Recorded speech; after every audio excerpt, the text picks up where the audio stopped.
Hey guys, this is Bryon Summers of BryonSummers.com, photographer and content creator. Thank you for watching. I wanted to show you guys my setup. I'm just starting off doing these tutorials and just photo talks about just work that I've shot during the week. This is something that I should have been doing for a long time, but I was always hesitant because I wanted to make sure my station, my setup was just right. So right now I have, just my regular work desk. I moved all the junk behind the camera, but I've got one main light source, and that's natural light coming in right beside this iMac. There's a big patio door that has, nice light coming in throughout the whole day. The day's getting longer now, so light is lasting longer. Right now it's about noon, and it's a overcast day, pretty even clouds, so that's pretty much diffusion all day long. But sometimes you want to control that light. One way to do that is to bring in artificial lights. So I'm a stickler for natural light, so I don't have a lot of artificial lights to break out, but I do have an Alien B Octabox. Now it's right above me. I will go ahead and reveal my setup. You saw my mic, whiteboard, and Octabox. As you can see, it covers a nice little distance. I'll give you a little more. There you go. And back to the regular frame. Boom. So as you can see, that's what's above me. Now I want to, flip on the switch to see how it looks. I'm actually just testing it out for the first time myself, but I know it's going to be a little yellow. So again, I like the natural light. Typically when I shoot, my camera is set to get pretty like neutral tones. But I like to add in my color grading in post. So we're going to flip on the switch, see how this light changes things around here, and see if we need to do that much editing in post to balance it all out. So here we go.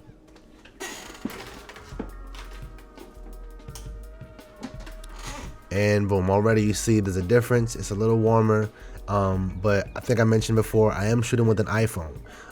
This is just also I guess a testimony to shoot with what you have. People ask me all the time, hey, what's a good camera to get started with? And I always say whatever you have in your pocket or whatever you have in your hand is a good one to start on. So right now, for budget purposes, I'm shooting on an iPhone. So that's what we're going to get. And when you're shooting with something like that that's not as equipped or as outfitted as a professional camera, you want to add more light in, because the camera is going to do what it's programmed to do, and that's emulate a digital camera.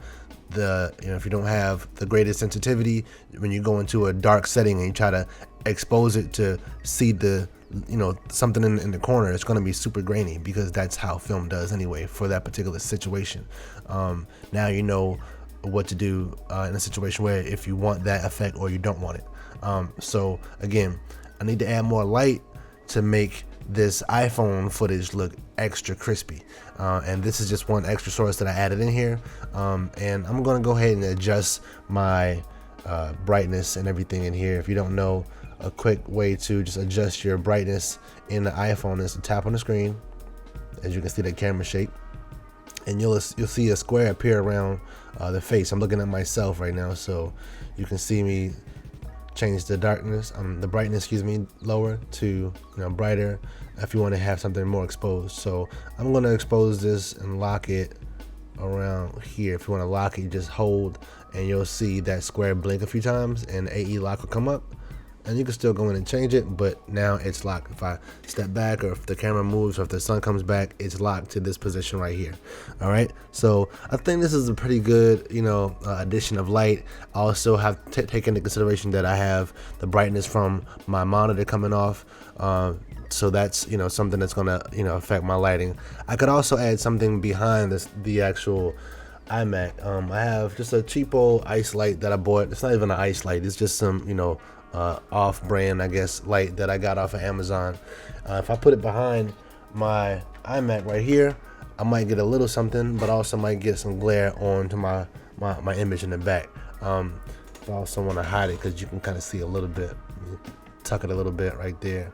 That adds a little bit, and it might even be a huge difference if I do this at night when there's no light coming in that patio door at all. So I might do another test just to see how it looks, but for now, this is where we are, and this is how I'm gonna set up and broadcast to you until I find another way. And when I do, I'll share that with you as well. So once again, check out BryonSummers.com, photographer and content creator. Bryon Summers on Instagram and pretty much every social media platform. So until next time.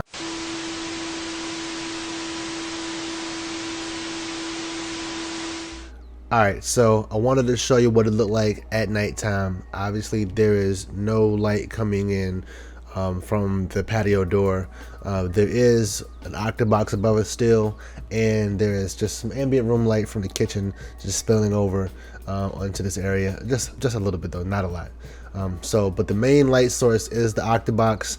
The secondary light source is my computer monitor. Depending on how bright this is, whether there's a white box on the screen or something really dark and contrasty, that's gonna illuminate the side of my face. For as long as I'm staring at this camera, that's going to be the side light. Now, as you can see, it's dark over here.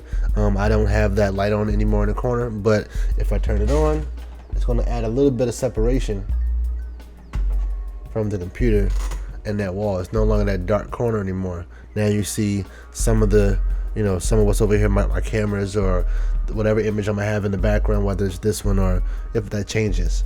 So this might be my setup. Let me know if you like the nighttime setup better than the daytime setup. Definitely let me know in the comment section. And of course, if you like this video, if you appreciate the video, like it, rate it, subscribe to it, share it, add it to a playlist, throw it in a group me, throw it in LinkedIn, just get it around. Definitely subscribe to Shooting with Shooters podcast on iTunes, Spotify, and all major podcast platforms. Don't forget to go to shopbryon.com and get you some apparel. Each set of shirts is curated specifically off of a series of work, whether that was a Subway Sum series or Mad Lurky. You can find them all on t-shirts. I'll be dropping a new series soon, so stay tuned for that. And definitely go to BryonSummers.com.